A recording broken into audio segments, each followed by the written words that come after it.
Kementerian Agama itu menikmati transaksi-transaksi di Mekah dan di Madinah untuk akomodasi, ya posisinya satu, untuk konsumsi dan untuk transportasi. Ini bukan dari siapa-siapa. Saya peserta ONH biasa, kerjaan saya ikuti semua, dan kemudian saya iseng bertanya ke semua pihak bagaimana Kementerian Agama bicara tentang akomodasi, nyewa akomodasinya, berapa harganya, berapa kapan diambilnya, berapa yang kemudian bisa ditempatkan. Itu saya dapetin margin yang luar biasa.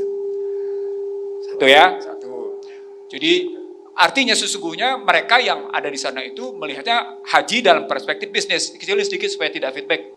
Itu satu. Yang kedua, kemudian juga soal transportasi, penentuan bus. Lokasi akomodasi itu menentukan loh sebelum sampai itu. Lokasi akomodasi itu menentukan. Semakin dekat dengan masjid, semakin mahal dia posisinya. Semakin jauh dia, semakin murah dia posisinya. Nah, Anda tahu jamaah haji Indonesia rata-rata kalau di Masjidil Haram 1,5 kilo dari masjid Nabu. Jauh itu, dan ya tentu harganya kenapa terus, ya tahu sendirilah gitu ya. Ini soal pengalaman yang saya anggap, rupanya mereka melihat haji adalah bisnis. Jadi kalau tadi saya bilang, kalau haji dibilang public services gitu ya, bukan public goods, public services, nanti dulu saya bilang, di sini akhirnya saya masuk dalam sebuah pemahaman, silakan Anda catat, silakan Anda bicarakan, dan saya berani berdebat soal ini. Apakah perjalanan haji itu public services atau quasi public services? Quasi public services. Hingga hari ini Majelis Ulama dan pemerintah tidak menetapkan apakah itu public services atau quasi public services. Ihsanuddin Nursi menyatakan sebagian dia quasi, sebagian dia public services. Tentukan dengan baik. Kenapa begini, Refli? Nah, di sini kata kuncinya. Bapak Ibu sekalian, tadi Ahi Anwar Hafidh Abbas menyatakan jumlah 70 juta biaya. Data saya 70 juta itu 2019. Jadi kalau kita main sekarang di 2021, dia bukan lagi 70 juta. Dia sudah naik posisinya. Penerbangan naik, akomodasi naik, konsumsi naik posisinya. Oke ya? Harganya lebih mahal. Sekarang pertanyaan berikut. Bagaimana kita menetapkan biaya itu? Pada struktur biaya apa sepertinya? Nah, saya setuju di sini dengan BPKH. Beresin tuh organisasi lo. Lo nggak mampu menetapkan indirect cost dan direct cost. Nggak mampu menetapkan direct cost, indirect, bagaimana Anda bicara soal 70 juta? Artinya sungguhnya di sini, BPKH sesungguhnya cuma menerima tagihan dari penyelenggaranya. Penyelenggaranya siapa? Kementerian Agama. Di sini saya ingat gagal saya ketika saya diundang Komisi 8 ketika ingin membuat undang-undang BPKH. Saya bilang begini, ketika saya diundang oleh Komisi 8. Yang mesti kita pikirkan bukan hanya pengelolaan keuangan haji. Yang mesti kita pikirkan adalah bagaimana lahirnya badan penyelenggaraan haji. Yang di dalam badan penyelenggaraan haji itu ada dua komponennya. Yang satu bicara tentang penyelenggaraan, yang satu bicara tentang keuangan. Kalau tentang keuangan mau bikin bank tabungan haji, monggo silahkan. Tapi tidak perlu dibedakan untuk terpisah. Ini kan dua badan yang terpisah. Refli, secara tata negara, saya tanya sama Anda, BPKH ini struktur kekuasaan negaranya di mana? Nanti saya jawab, karena saya lagi host belum jawab. Saya ingin mengatakan sama Anda, no. Saya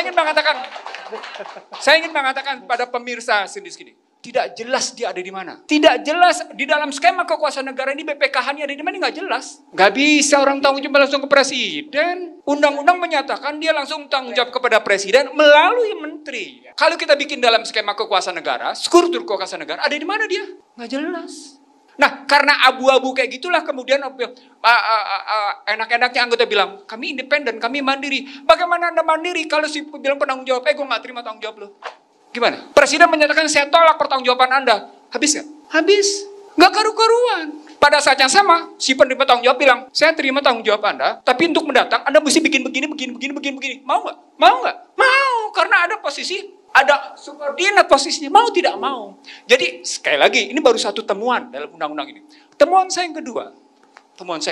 Di satu sisi Anda menyatakan sebagai organisasi nirlaba. Betul? Iya, tegas-tegas Undang menyatakan sebagai kami adalah BPKH dan nirlaba. Tapi di sisi lain Anda diminta untuk menginvestasikan dan mengoptimalkan. Means artinya Anda mesti dapat untung. Undang-undang nggak beres nih. Ini undang-undang nggak beres. Ada dalam bahasa hukumnya ada contrary indeterminis. Ada satu terminologi yang kontradiksi satu sama lain, yang tidak jumpa. Dan kita diam. Lagi-lagi saya teringat bagaimana saya tampil di Komisi 8. Nggak boleh ini begini. Ini nggak boleh. posisinya. Nah, kalau kita balik lagi ke dalam struktur, maka pertanyaan berikutnya tentang 72 juta, kalau kita bilang naik per tahun 1 juta katakan. Maka yang disubsidi adalah, berarti yang disubsidi, dan disubsidi bukan oleh pemerintah, Anwar, oleh yang bersangkutan sendiri. Jadi jangan salah masyarakat bahwa seolah-olah pemerintah mensubsidi. No. Pemerintah tidak pernah mensubsidi dalam konstruksi optimalisasi. Jumlahnya berarti ada sekitar 37 juta. Kalau kita bicara 2021. Baik, kita hitung sekarang. Anggito barusan menyatakan, dengan tingkat bunga 5%, ya, maka sesungguhnya per tahun per jamaah dapat 1,1 juta. 1,17 disebut. Oke, kalau begitu sekarang, berapa mesti dapetin 37 juta? Kan 30 tahun lebih dong. Ya. Sekarang saya hitung. Artikel saya setahun lalu menyebut Aceh dan yang namanya Makassar itu statusnya bukan disubsidi oleh optimalisasi. Dia mensubsidi karena kelebihan. Itu hitung-hitungan saya. Kenapa? Karena mereka tunggunya sampai 40 tahun. 40 tahun lebih dia nunggu. Itu Aceh sama yang namanya. Ada 2 provinsi memang. Selebihnya provinsi lain tuh memang harus didapatkan dari optimalisasi. Lagi-lagi bicara kata kuncinya adalah soal struktur biaya. Struktur biaya itu. Nah, berikutnya setelah kita hitung di situ, maka pertanyaan berikutnya kalau sebegitu. Ini bagaimana kita bisa sampai seperti ini?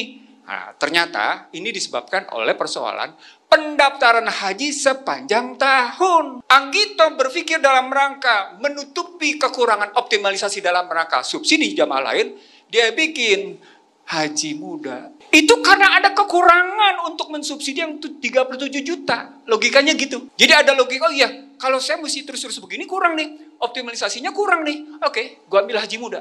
Walaupun mesti nunggu 50 tahun. Karena ketentuan haji hanya bisa haji pada usia 18 tahun. Kalau dia haji dari umur 1 tahun, dia nunggu dibayar berapa tahun dia mestinya. Lagi-lagi mesti berpikir, kalau gitu BPKH ini lembaga investment company atau dalam rangka naik haji. Kan itu logikanya jadi.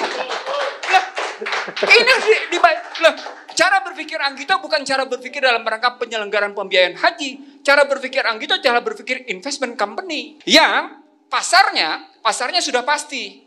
Calon jemaah haji, nggak usah pusing. Calon jemaah haji ada berapa? 272 juta kali 80%. Udah dapat pasar sudah. Fix, captive market. Dalam bisnis, uncang-uncang kaki bos. Uncang-uncang kaki loh. Risiko, gampang risiko. Gua kasih lihat sekarang. Nih menurut saya. Ketika tadi disebut oleh Anggito sebagai 30% di bank syariah. 70% di instrumen syariah. 30% itu kalau hitung-hitungan dari 145 triliun. 30%. Ya wajar, karena undang-undang menyatakan dia harus menyediakan 2 kali lipat dari kebutuhan biaya haji. Sekarang Anda bilang, jumlah jamaah haji 221.000. Berapa biaya yang dibutuhkan oleh BPKH? 28,8 triliun. Artinya 30% ini sudah aman dia. Disitulah dia bilang aman. Itu logikanya Pak. Jadi logika Anggito aman itu ada di situ.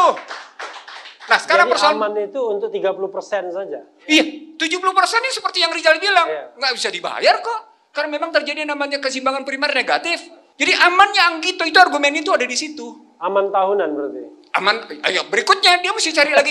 Makanya dia bilang, dia menargetkan jumlah jemaah haji dinaikin. Tujuannya mendapatkan tingkat optimalisasi. Sehingga begitu subsidi tercapai posisinya, subsidi jemaah lain. Itu pada struktur biaya.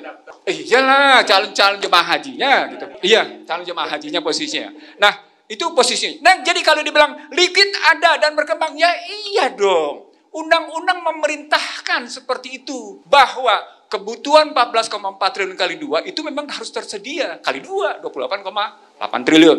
Itu yang kedua. Yang ketiga, berarti ada problem di sini berikutnya. Mari kita persoalkan. Apakah memang pendaftaran sepanjang tahun itu benar apa enggak? Kalau terus-menerus bikin pendaftaran sepanjang tahun itu terjadi terus begitu. Lama-lama orang mungkin terus mendesak. Kira-kira optimalisasinya cukup apa enggak? Enggak bakal cukup. Bakal negatif. Kenapa? Karena 50%, 60%, Anda 55% Anda harus subsidi. Padahal pada saat yang sama Anda bermain dengan yang namanya hanya 5,5%. Bapak Ibu sekalian, saya kutip pendapat Darmin. Darmin Nasution. Ketika BPKH terbentuk. Daripada 5,5%, beli aja sukuk. Supaya dapat 12%. Di balik kata-kata ini sesungguhnya ada argumentasi moneter yang tidak sehat, Pak.